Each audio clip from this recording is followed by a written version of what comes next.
Bonjour les fanats. Moi c'est Oncle Truman, le créateur du concept Ne tente pas. Est-ce que ça va? Les fanats, moi j'ouvre tout simplement les yeux et je regarde. Puis je tends les oreilles et j'écoute.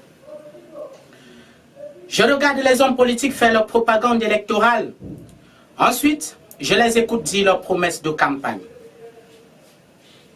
En tant que traditionnaliste et artiste, j'ai étudié l'histoire des promesses électorales.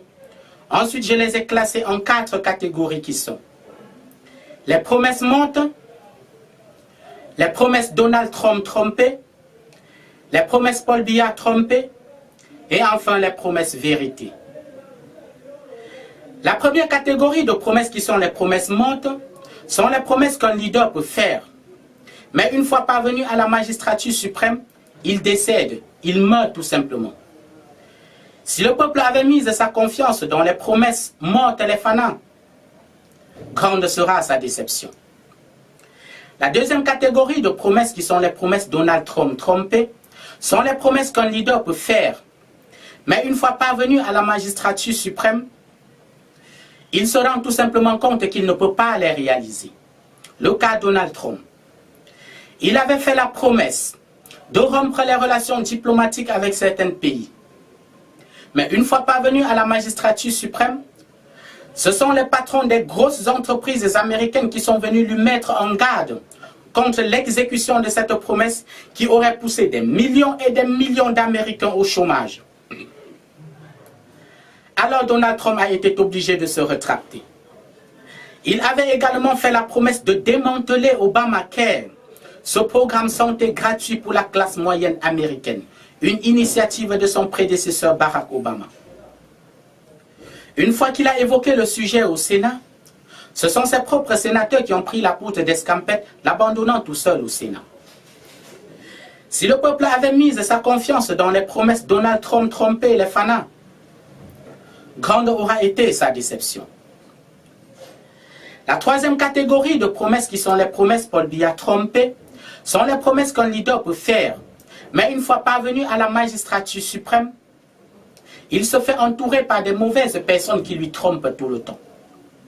Nous savons tous que le président Paul Biya de la République du Cameroun, pendant 3 décennies, a été trompé par son entourage jusqu'à tout récemment concernant la crise anglophone et la suite. Si le peuple met sa confiance dans les promesses Paul Biya trompées les fanats, grande sera sa déception.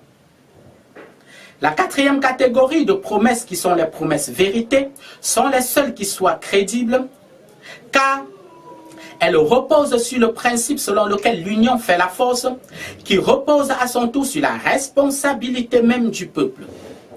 Cette promesse, c'est la promesse du changement. Les fanats, tout ce qui ressort du changement est vrai. Dès lors que le peuple s'est levé comme un seul homme et a arrêté le fonctionnement d'un régime, les spécialistes de la comptabilité peuvent cependant opérer avec efficacité, mettant en lumière la somme d'argent que le politique a trouvée dans la caisse du peuple à son entrée, la somme d'argent que le peuple a cotisé pendant son temps de règne et la somme d'argent qu'il laisse dans la caisse du peuple dès lors que le peuple lui remercie. Au vu de ces lumières, les fanats, il devient possible d'étudier le système de gestion de cet ancien régime et au sortir de là, produire des leçons qui permettront à la nouvelle classe dirigeante et au peuple d'évoluer avec un peu plus de sérénité, de clairvoyance et d'espérance. Un autre avantage du changement, les fanats, c'est que si le politique sait qu'après 5 ans, le peuple va se lever comme un seul homme pour le changer, il fera de son mieux pour se réaliser pendant ces 5 ans afin de marquer de son empreinte l'histoire. Mais s'il sait que d'une façon ou d'une autre, le peuple peut lui renouveler sa confiance, il s'agglutinera dans la fourberie politique, retardera expressément les travaux sociaux qui auraient pu être faits à son temps, afin d'attendre l'année électorale pour les entamer, obligeant ainsi le peuple à lui renouveler sa confiance afin qu'il finisse avec les travaux récemment commencés.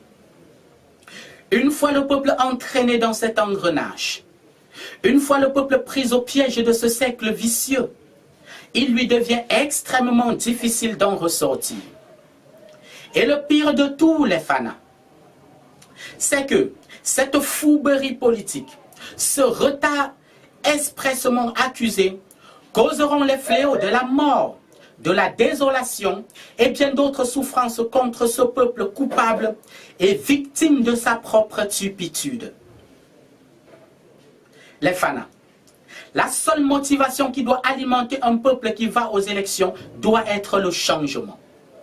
Parce que nous soyons victimes de la fouberie politique, que nous soyons victimes de l'enfer de la promesse morte, de la promesse Donald Trump trompée ou de l'enfer de la promesse Paul Biya trompée, il reviendra toujours à la promesse vérité de venir faire la lumière là-dessus afin d'éclairer tous les zones d'ombre pour le bien de la République.